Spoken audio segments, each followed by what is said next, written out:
जय माता दी।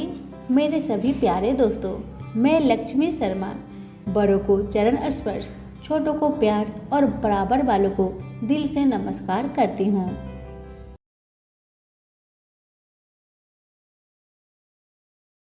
सावन सोमवार को सुने भोलेनाथ की व्रत कथा। इनकी कथा को जो भी भक्त श्रद्धा पूर्वक सुनेगा उसे मिलेगी मनवांछित फल का वरदान।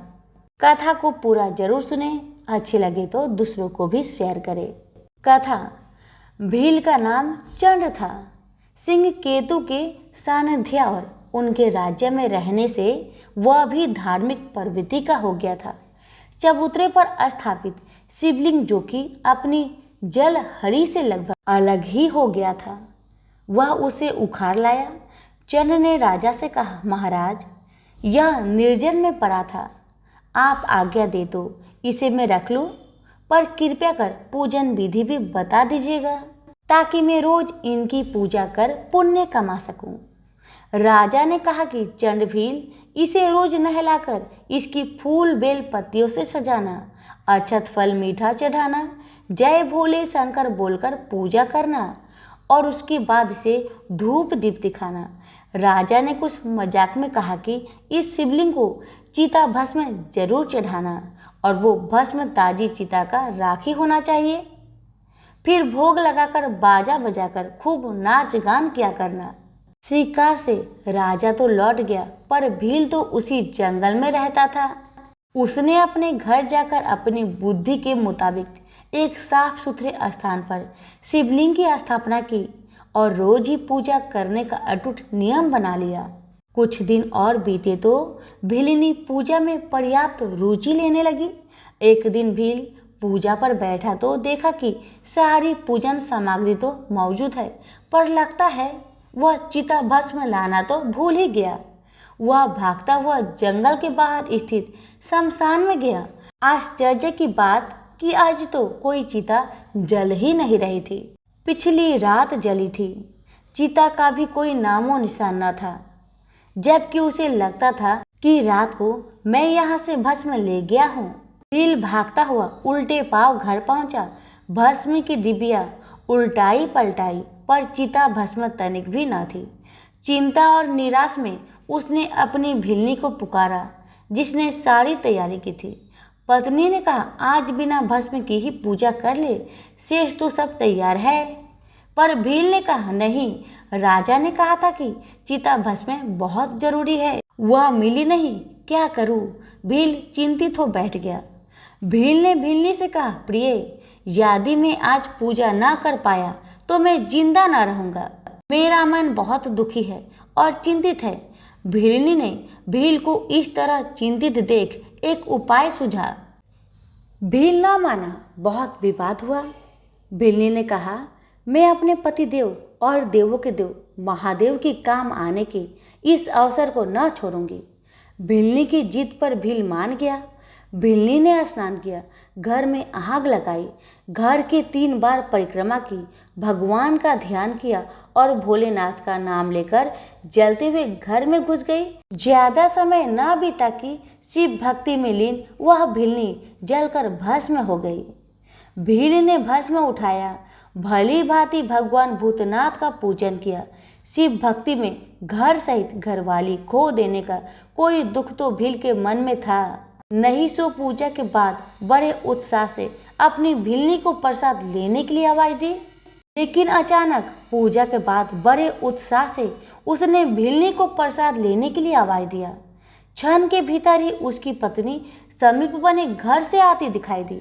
जब वह उसके पास आई तो तभी भील को ख्याल आया कि मेरा घर और मेरी पत्नी जलकर भस्म हो गई थी। तो उसने पूछा, यह कैसे हुआ?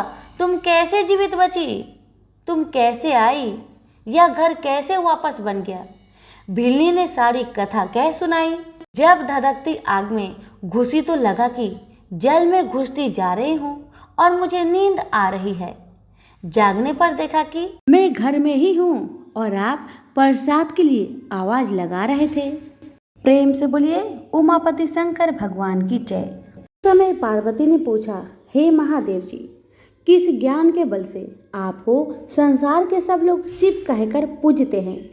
मृगछाला ओढ़े, सब अंगों में शमशान की विभूति लगाए, गले में सर्प और नर मुंडों की माला पहने हुए हो, इसमें तो कोई भी पवित्र नहीं है। फिर आप किस ज्ञान से पवित्र माने जाते हैं? ये आप कृपा करके कहिए। श्री महादेव जी बोले, हे प्रिय, सुनो, गीता ज्ञान को हृदय में धारण करने से मैं पवित्र माना जाता हूँ और इस ज्ञान से मुझे बाहर के कर्म नहीं व्यापते। तब पार्वती जी ने कहा, हे भगवान, जिस गीता ज्ञान की आप ऐसी स्तुति करते हैं उसके श्रवण करने से कोई कृतार्थ भी हुआ है? तब महादेव जी ने कहा, इस ज्ञान को सुनकर बहुत से जीव कृतार्थ हुए हैं और आगे भी होंगे। मैं तुमसे एक पुरातन कथा कहता हूँ, तुम श्रवण करो। एक समय पाताल लोक में शेषनाग की सैया पर श्री नारायण जी नेत्र मूंद कर आनंद में मग्न थे।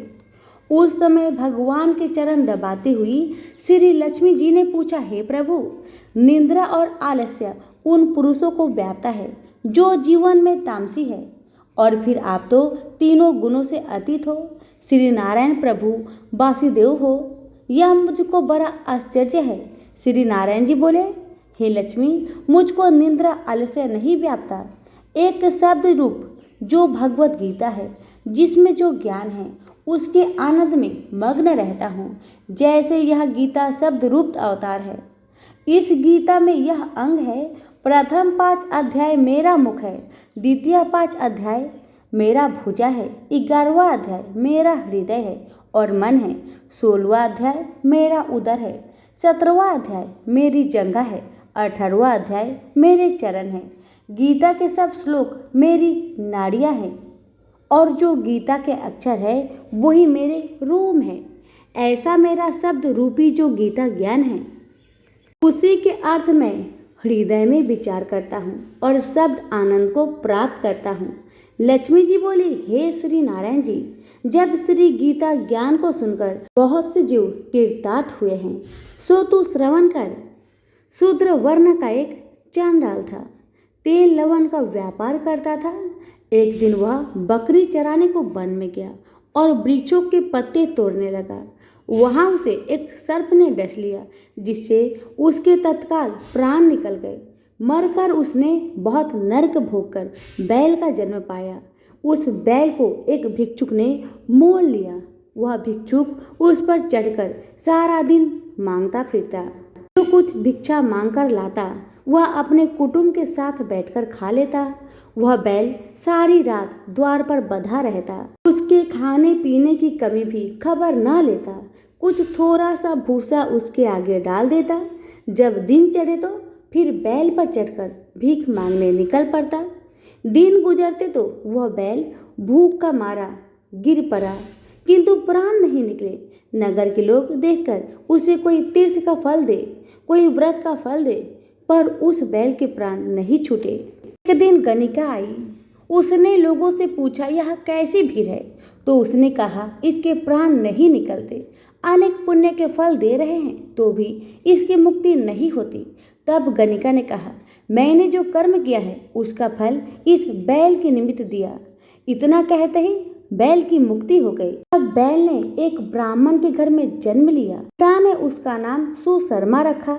जब बड़ा हुआ तो पिता ने उसको पढ़ाया। जब उसको पिछले जन्म की सुधि रही थी, उसने एक दिन मन में विचार किया कि जिस गणिका ने मुझे बैल की योनि से छुटकारा दिया है उसका दर्शन करूं।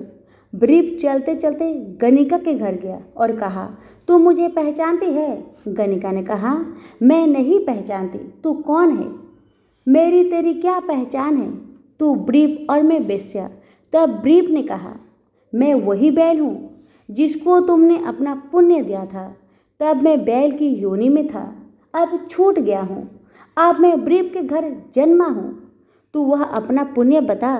गणिका ने कहा, मैंने अपने जाने कोई पुण्य नहीं किया, परंतु मेरे घर एक तोता है, वह सवेरे कुछ पढ़ता है, मैं उसके वाक्य सुनती हूँ।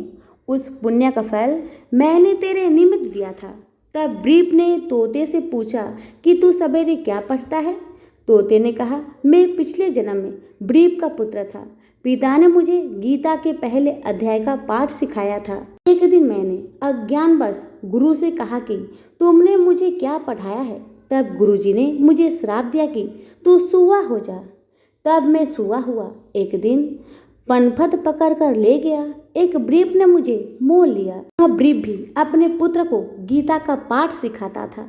तब मैंने भी यह पाठ सीख लिया। एक दिन ब्रीफ के घर चोर घुस पड़े। उनको धन तो प्राप्त न हुआ, किंतु वह मेरा पिंजरा उठा ले गए।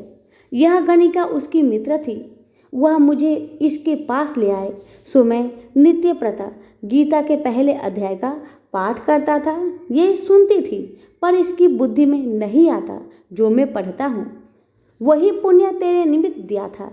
सो हे लक्ष्मी, तब गणिका ने बुरे कर्म छोड़ दिए, नित्य प्रति स्नान करे और श्री गीता जी के प्रथम अध्याय का पाठ करे। इससे उसकी भी मुक्ति हुई। श्री नारायण जी ने कहा, हे लक्ष्मी जी, जो कोई अनजान कर भी गीता जी का पाठ करे उसको भी मुक्ति मिलेगी।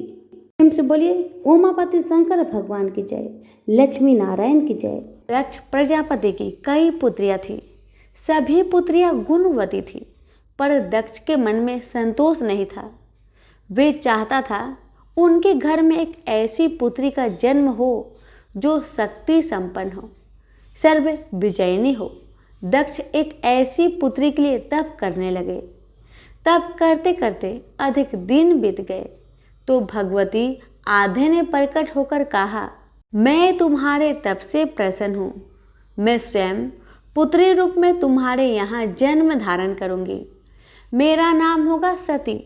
मैं सती के रूप में जन्म लेकर अपनी लीलाओं का विस्तार करूँगी। फलतः भगवती आधे ने सती रूप में दक्ष के यहाँ जन्म लिया। सती दक्ष की सभी पुत्रियों में अलौकिक थी।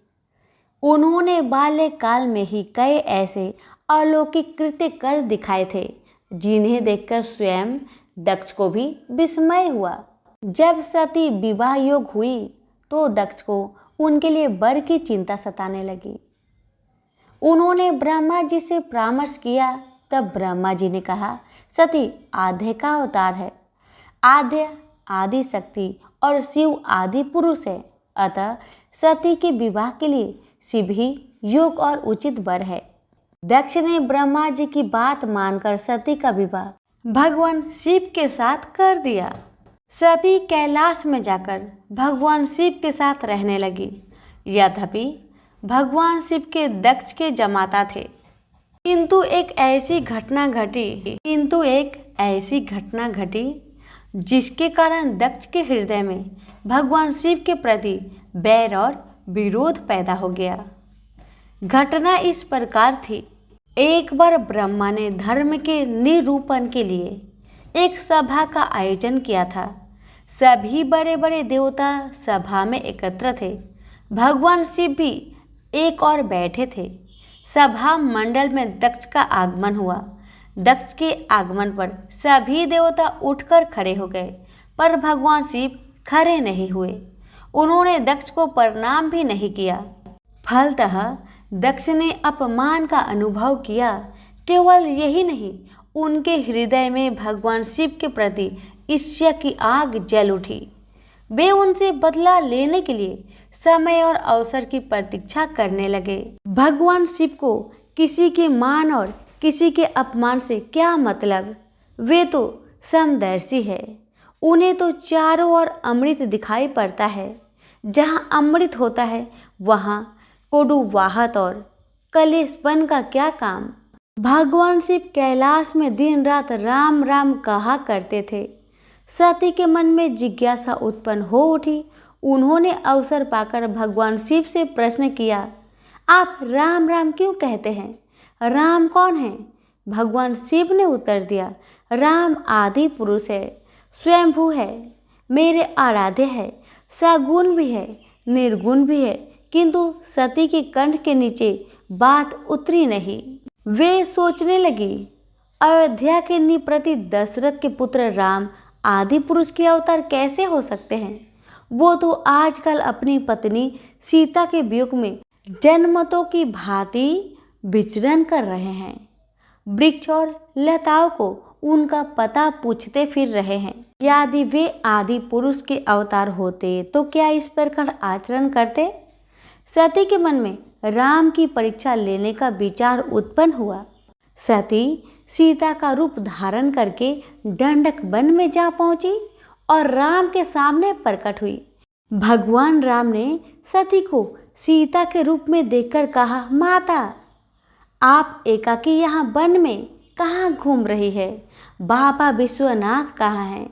राम का प्रश्न सुनकर सती को कुछ उत्तर देते न बना। वे अदृश्य हो गई और मन ही मन पश्चाताप करने लगी कि उन्होंने व्यर्थ ही राम पर संदेह किया। राम सचमुच आदि पुरुष के अवतार है।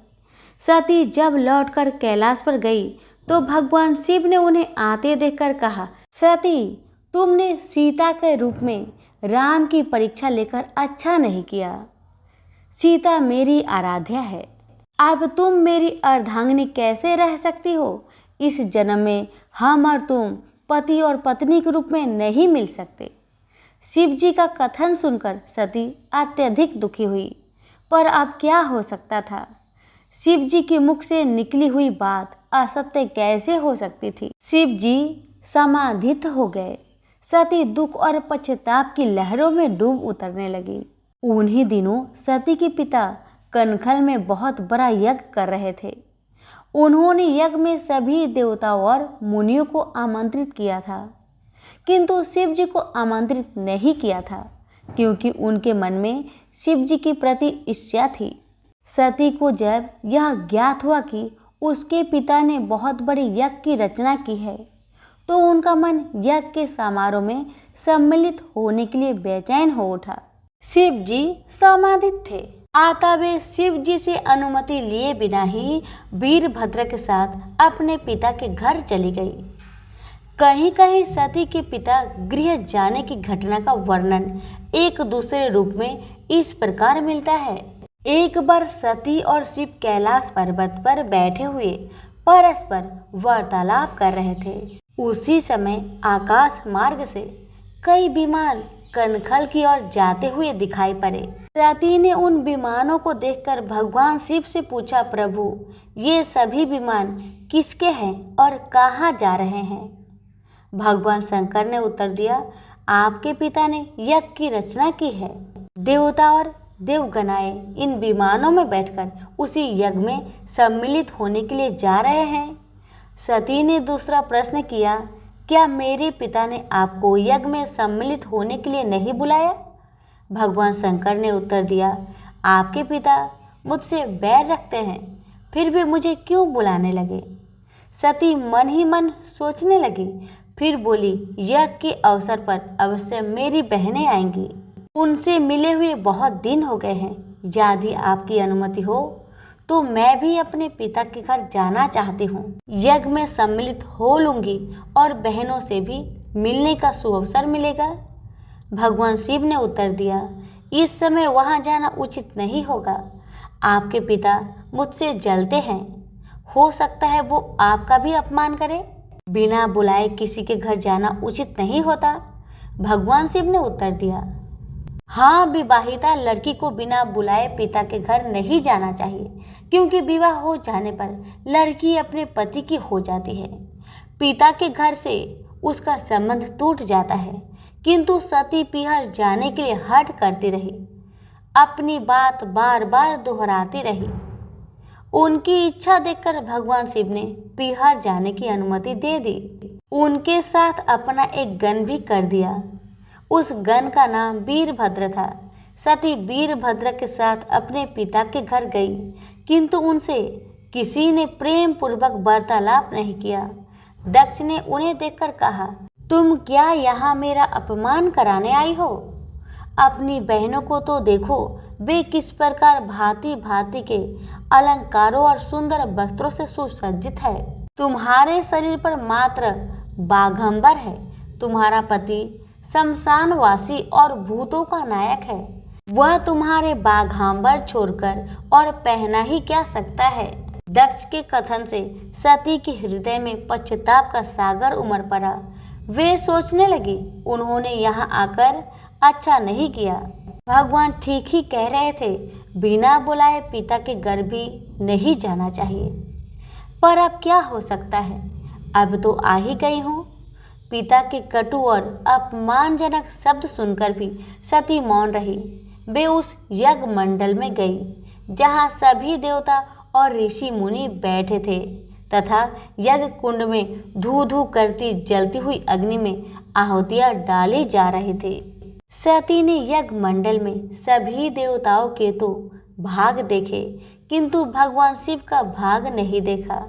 वे भगवान शिव का भाग न देखकर अपने पिता से बोली, पितृश्रेष्ठ, यज्ञ में तो सबके भाग दिखाई पड़ रहे हैं, किंतु कैलाशपति का भाग नहीं है।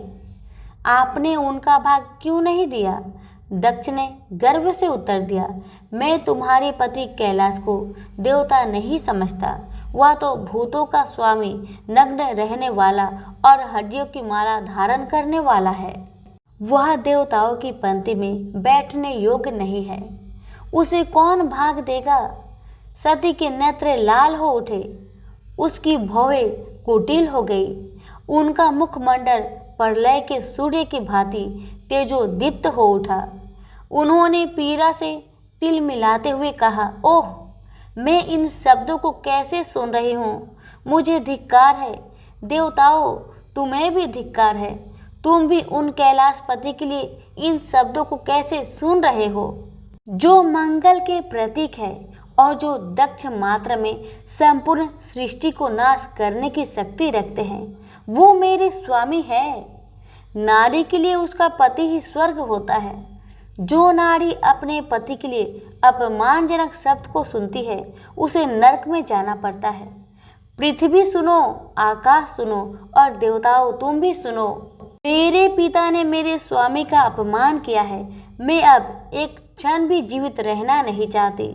सती अपने कथन को समाप्त करते हुए यज्ञ के कुंड में कूद पड़ी। जलती हुई आहुतियों के साथ उनका शरीर भी जलने लगा। यज्ञ मंडल में खलबली पैदा हो गई, हाहाकार मच गया। देवता उठकर खड़े हुए। वीरभद्र क्रोध से कांप उठे। वे उछल उछल कर यज्ञ का विध्वंस करने लगे। यज्ञ मंडल में भगदड़ मच गई। देवता और ऋषि मुनि भाग खड़े हुए। वीरभद्र देखते ही देखते दक्ष का मस्तक काट कर फेंक दिया। समाचार भगवान शिव के कानों में भी पड़ा। वे प्रचंड आंधी के भांति कनखल जा पहुँचे। सती के जलते हुए शरीर को देखकर भगवान शिव ने अपने आप को भूल गए। सती की प्रेम और उनकी भक्ति ने शंकर के मन को व्याकुल कर दिया, जिन्होंने काम पर भी विजय प्राप्त की थी और जो सारी सृष्टि को नष्ट करने की क्षमता रखते थे। वे सती के प्रेम में खो गए, बेसुध हो गए। भगवान शिव ने जनमत की भांति सती के जले हुए शरीर को कंधे पर रख लिया। वे सभी दिशाओं में भ्रमण करने लगे। शिव और सती के इस अलौकिक प्रेम को देखकर पृथ्वी रुक गई, हवा रुक गई, जल का प्रवाह ठहर गया और रुक गई देवताओं की सांसें। सृष्टि व्याकुल हो उठी। सृष्टि के प्राणी पुकारने लगे, त्राहि माम, त्राहि माम। भयानक संकट उपस्थित देखकर सृष्टि के पालक भगवान विष्णु आगे बढ़े। वे भगवान शिव की बेसुधी में अपने चक्र से सती के एक एक अंग को काट काट कर गिराने लगे। धरती पर 51 स्थानों में सती के अंग कट कट कर गिरे। जब सती के सारे अंग कट कर गिर गए तो भगवान शिव पुनः अपने आप में आ गए। जब वे अपने आप में आए तो पुनः सृष्टि के सारे कार्य चलाने लगे। धरती पर जिन 51 स्थानों में सती के अंग कट कट कर गिरे थे, वे ही स्थान आज शक्ति पीठ के स्थान माने जाते हैं। आज भी उन स्थानों में सती का पूजन होता है, उपासना होती है। धन्य था शिव और सती का प्रेम। शिव और सती के प्रेम ने उन्हें अमर बना दिया, वंदनीय बना दिया। अब सुनिए, सती की किस भूल के कारण भोलेनाथ और सती का पति पत्नी के रूप में मिलन नहीं हुआ। भगवान शिव और सती माता पृथ्वी पर भ्रमण करते हुए महर्षि अगस्त्य के आश्रम में गए और उनके मुख से राम कथा सुनकर आत्मा विभोर हो उठे। कुछ दिन वहां रहने के बाद भगवान शिव और सती माता वापस कैलाश की ओर चल पड़े। कैलाश की ओर जाते हुए भगवान शिव विचार कर रहे थे कि किस प्रकार प्रभु श्री राम के दर्शन किए जाए। तभी दंड कवन से गुजरते हुए उनकी दृष्टि श्री राम और लक्ष्मण पर पड़ी। रावण माता सीता का हरण कर ले गया था। श्री राम और लक्ष्मण सीता की खोज में भटक रहे थे। भगवान शिव उनके दर्शन कर भाव विभोर हो गए। उचित समय न जानकर उन्होंने उन्हें अपने असली रूप से साक्षात्कार नहीं करवाया। माता सती के मन में भी श्री राम के प्रति संदेह उत्पन्न हुआ। उन्होंने सोचा, अगर ये सच में भगवान श्री हरि विष्णु का ही रूप है तो अपनी पत्नी की खोज में दर दर क्यों भटक रहे हैं। भगवान शिव माता सती के अंतर मन में क्या चल रहा है जान गए। उन्होंने माता सती से कहा, देवी, यदि आपके मन में प्रभु श्री राम को लेकर कोई संदेह है तो आप उनकी परीक्षा ले सकती हैं। माता सती ने माता सीता का रूप धारण कर लिया और श्री राम के समीप चली गई। श्री राम ने उन्हें प्रणाम किया और बोले, माता, आप वन में अकेले, भगवान शिव कहाँ हैं? श्री राम के उनके वास्तविक स्वरूप जान उन्हें बड़ी आत्मग्लानि हुई। वे वापस भगवान शिव के पास चल पड़ी। वे जिधर भी रुख करती उधर ही उन्हें श्री राम, लक्ष्मण और सीता जी एक साथ खड़े हुए दिखाई देते और भगवान शिव जगत पिता ब्रह्मा, इंद्र, सप्त ऋषियों आदि को श्री राम की चरण वंदना करते देखती। श्री राम की रची माया को देखकर वे डर गई और सहम कर वहीं आंखें बंद करके बैठ गई। कुछ समय उपरांत उन्होंने डरते डरते आंखें खोली तो सारी माया का अंत हो चुका था। वह पुनः भगवान शिव के पास पहुंची तो उन्होंने पूछ लिया, ले आई श्री राम की परीक्षा? माता सती ने झूठ बोल दिया कि उन्होंने कोई परीक्षा नहीं लिया। भगवान शिव ने ध्यान लगाकर सारी बात जान ली। उन्होंने भगवान श्री राम की माया को प्रणाम किया, जिससे प्रेरित होकर सती के मुख से झूठ निकल गया था। सती ने सीता का ही वेश धारण किया। यह जानकर शिव जी के मन में विषाद उत्पन्न हो गया। उन्होंने सोचा कि यदि अब वे सती से प्रेम करते हैं तो यह धर्म विरुद्ध होगा, क्योंकि सीता जी को वो माता के समान मानते थे, परंतु वे सती से बहुत प्रेम करते थे, इसलिए उन्हें त्याग भी नहीं सकते थे। तब उन्होंने मन ही मन प्रतिज्ञा किया कि अब पति पत्नी के रूप में उनका और सती का मिलन नहीं हो सकता, परंतु इस बारे में उन्होंने सती से प्रत्यक्ष में कुछ भी नहीं कहा। तत्पश्चात वो कैलाश लौट आए। परीक्षा ली भी तो क्या हुआ, इसमें भगवान श्री राम जी का दर्शन ही तो किया था। हाँ, परंतु भगवान ने युग को यह संदेश देने के लिए ही तो फिर सती माता के जीवन की कथा में मोड़ दिया। भगवान भोलेनाथ एवं सती माता ने अपने जीवन पर इस कथा को घटाकर यही तो संदेश दिया है कि नारी का प्रथम धर्म है पतिव्रत धर्म का पालन करना, अपने पति देव की अधीनता एवं आज्ञा में रहना, अपने प्रथम वर्ष अपने सहज धर्म का पालन करना। इसे छोड़कर भगवान के भी दर्शन करने जाए तो वह भगवान को स्वीकार नहीं। सती माता ने वह शरीर त्यागा था फिर पार्वती बनकर अपने प्रियतम भगवान भूतनाथ की सेवा के अलावा कोई कामना नहीं रखी। राजमहलों के ऐश्वर्य को ठुकरा दिया तथा अभाव में रहकर सदैव के लिए पार्वती जी भगवान की अर्धांगिनी बनकर फिर युग युगांतर तक अपने सहज धर्म का पालन करती रही। भगवान भोलेनाथ जी के पास चाहे संसार के कृत्रिम सुख सुविधाओं ऐश्वर्य का अभाव है, परंतु उनके पास प्रकृति रूप परमेश्वरी पार्वती जी सदा सदा निवास करती है। अब क्योंकि भगवान के पास भाव है, ब्रह्म भाव है, सच्चा, अच्छा और युग के अनुरूप प्रथम धर्म सहज धर्म के पालन का सहज भाव है, तभी तो भगवान भोलेनाथ भक्तों पर बड़ी जल्दी प्रसन्न हो जाते हैं। क्योंकि भक्तों का कल्याण करना भगवान का सहज धर्म है। सभी प्रेम से बोलिए उमापति शंकर भगवान की जय। ऋषि विश्वामित्र ने इस प्रकार कथा सुनाना आरंभ किया। पर्वतराज हिमालय की अत्यंत रूपवती, लावण्यमयी एवं सर्वगुण संपन्न 2 कन्याएं थी। सुमेरु पर्वत की पुत्री मैना इन कन्याओं की माता थी। हिमालय की बड़ी पुत्री का नाम गंगा तथा छोटी पुत्री का नाम उमा था। गंगा अत्यंत प्रभावशाली और असाधारण देवी गुणों से संपन्न थी। वह किसी बंधन को स्वीकार न कर मनमाने मार्गों का अनुसरण करती थी। उसकी इस असाधारण प्रतिभा से प्रभावित होकर देवता लोग विश्व के कल्याण की दृष्टि से उसे हिमालय से मांग कर ले गए। पर्वतराज की दूसरी कन्या उमा बड़ी तपस्विनी थी। उसने कठोर एवं असाधारण तपस्या करके महादेव जी को वर के रूप में प्राप्त किया। विश्वामित्र के इतना कहने पर राम ने कहा, हे भगवान, जब गंगा को देवता लोग सूर्यलोक ले गए तो वह पृथ्वी पर कैसे अवतरित हुई और गंगा को त्रिपथा क्यों कहते हैं? इस पर ऋषि विश्वामित्र ने बताया, महादेव जी का विवाह तो उमा के साथ हो गया, किंतु 100 वर्ष तक भी उनके किसी संतान की प्राप्ति नहीं हुई।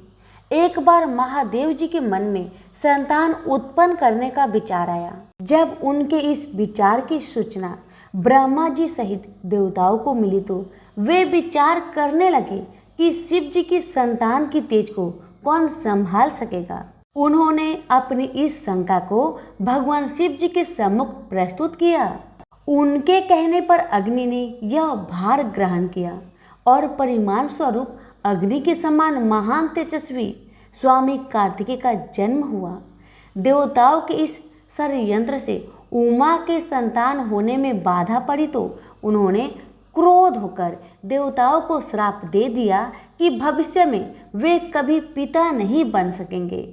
इस बीच सूर्यलोक में विचरण करती हुई गंगा से उमा की भेंट हुई।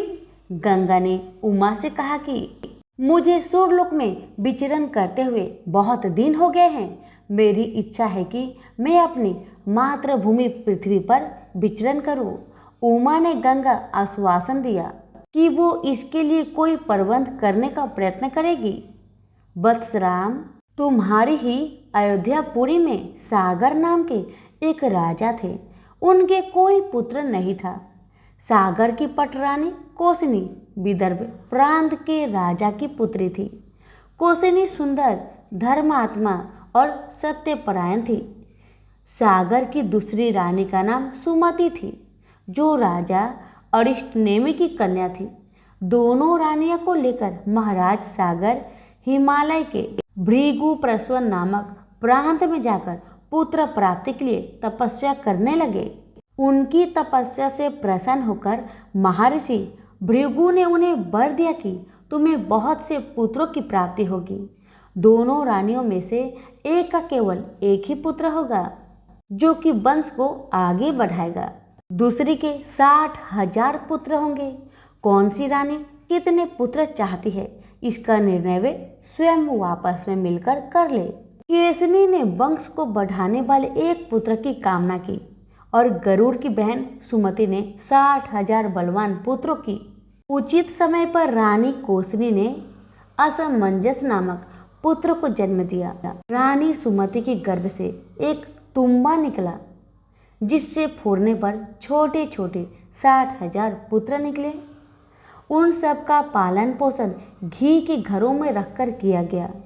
काल चक्र बीतता गया और सभी राजकुमार युवा हो गए।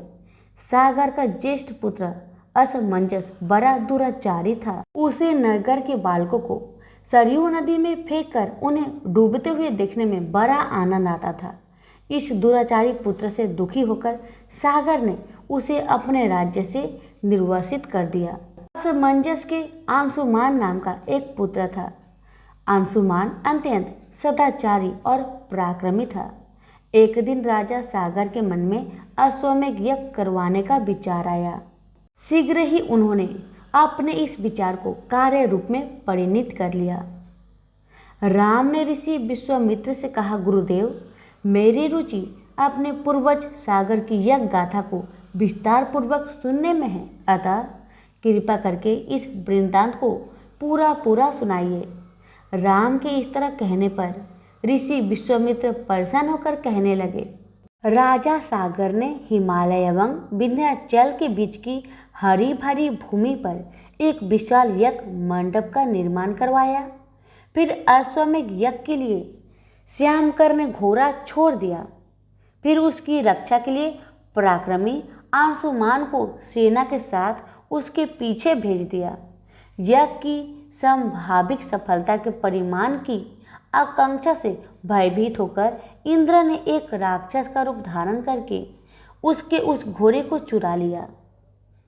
घोड़े की चोरी की सूचना पाकर सागर ने अपने 60,000 पुत्रों को आदेश दिया कि घोड़ा चुराने वाले को पकड़कर या मारकर घोड़ा वापस लाओ। पूरी पृथ्वी में खोजने पर भी जब घोड़ा नहीं मिला तो इस आशंका से कि किसी ने घोड़े को तय खाने में न छुपा रखा हो, सागर के पुत्रों ने संपूर्ण पृथ्वी को खोदना आरंभ कर दिया। उनके इस कार्य से असंख्य भूमितल निवासी प्राणी मारे गए। खोदते खोदते वे पाताल तक जा पहुँचे। उनके इस नृशंस कृत्य की देवताओं ने ब्रह्मा जी से शिकायत की तो ब्रह्मा जी ने कहा कि ये राजकुमार क्रोध एवं मद में अंधे होकर ऐसा कर रहे हैं। पृथ्वी की रक्षा कर दायित्व कपिल पर है, इसलिए वे इस विषय में कुछ न कुछ अवश्य करेंगे। पूरी पृथ्वी को खोदने के बाद जब घोड़ा और उसको चुराने वाला चोर नहीं मिला तो निराश होकर राजकुमारों ने इसकी सूचना अपने पिता को दे दी। रुष्ट होकर सागर ने आदेश दिया कि घोड़े को पाताल में जाकर ढूंढो। पाताल में घोड़े को खोजते खोजते वे सनातन वासुदेव कपिल आश्रम में पहुंच गए। उन्होंने देखा कपिल देव आंखें बंद किए बैठे हैं और उन्हीं के पास यज्ञ का वह घोड़ा बंधा हुआ है। उन्होंने कपिल मुनि को घोड़े का चोर समझकर उनके लिए अनेक दुर्वचन कहे और उन्हें मारने के लिए दौड़े। सागर के इन कुकृत्यों से कपिल मुनि की समाधि भंग हो गई। उन्होंने क्रोध होकर सागर के उन सब पुत्रों को भस्म कर दिया।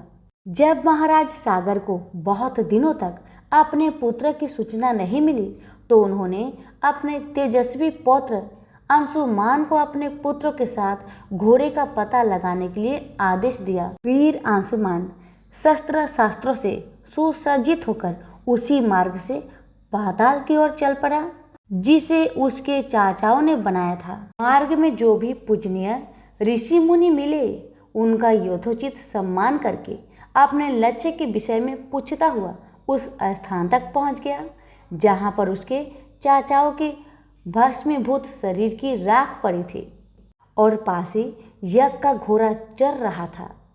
अपने चाचाओं के भस्मीभूत शरीर को देखकर उसे बहुत दुख हुआ।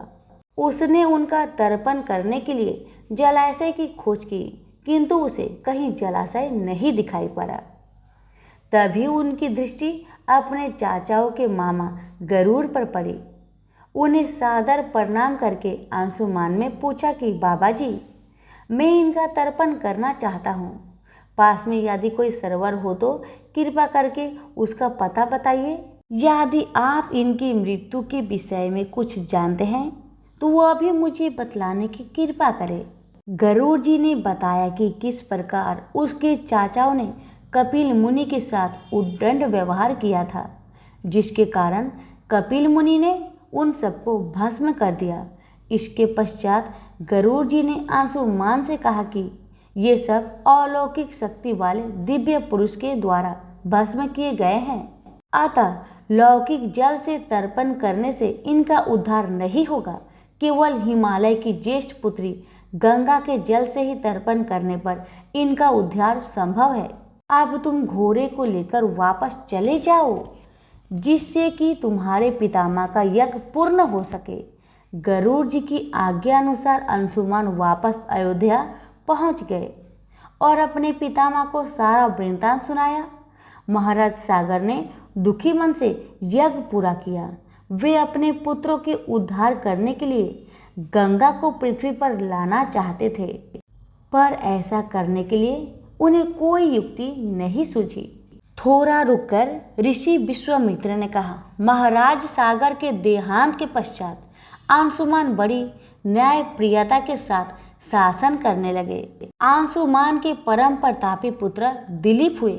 दिलीप के वयस्क हो जाने पर अंशुमान दिलीप को राज्य का भार सौंपकर हिमालय की कंदराओं में जाकर गंगा को प्रसन्न करने के लिए तपस्या करने लगे, किंतु उन्हें सफलता प्राप्त नहीं हो पाई और उनका स्वर्गवास हो गया। इधर जब राजा दिलीप का धर्मनिष्ठ पुत्र भगीरथ बड़ा हुआ तो उसे राज्य का भार सौंपकर दिलीप भी गंगा को पृथ्वी पर लाने के लिए तपस्या करने चले गए, पर उन्हें भी मनोवांछित फल नहीं मिला। भगीरथ बड़े प्रजावत्सल नरेश थे, किंतु उनकी कोई संतान नहीं हुई। इस पर वे अपने राज्य का भार मंत्रियों को सौंपकर स्वयं गंगा अवतरण के लिए गोकर्ण नामक तीर्थ में जाकर कठोर तपस्या करने लगे। उनकी अभूतपूर्व तपस्या से प्रसन्न होकर ब्रह्मा जी ने उन्हें वर मांगने के लिए कहा। भगीरथ ने ब्रह्मा जी से कहा कि हे प्रभु, यदि आप मुझ पर प्रसन्न हैं तो मुझे यह वर दीजिए कि सागर के पुत्र को मेरे प्रयत्नों से गंगा का जल प्राप्त हो जाए, जिससे उनका उद्धार हो सके। इसके अतिरिक्त मुझे संतान प्राप्ति का भी वर दीजिए, ताकि इक्ष्वाकु वंश नष्ट ना हो सके। ब्रह्मा जी ने कहा, संतान का तेरा मनोरथ शीघ्र ही पूर्ण होगा, किंतु तुम्हारे मांगे गए प्रथम वरदान को देने में कठिनाई यह है कि जब गंगा जी का वेग के साथ पृथ्वी पर अवतरित होगी तो उनके वेग को पृथ्वी संभाल नहीं सकेगी। गंगा जी के वेग को संभालने की क्षमता महादेव जी के अवतरित किसी में भी नहीं है, इसलिए तुम्हें महादेव जी को प्रसन्न करना होगा। इतना कहकर ब्रह्मा जी अपने लोक को चले गए। भगीरथ ने साहस नहीं छोड़ा। वे 1 वर्ष तक पैर के अंगूठे के सहारे खड़े होकर महादेव जी की तपस्या करते रहे। केवल वायु के अतिरिक्त उन्होंने किसी अन्य वस्तु का भक्षण नहीं किया। अंत में इस महान भक्ति से प्रसन्न होकर महादेव जी ने भगीरथ को दर्शन देकर कहा कि हे भक्त, तेरी मनोकामना पूरी करने के लिए गंगा जी को अपने मस्तक पर धारण करेंगे।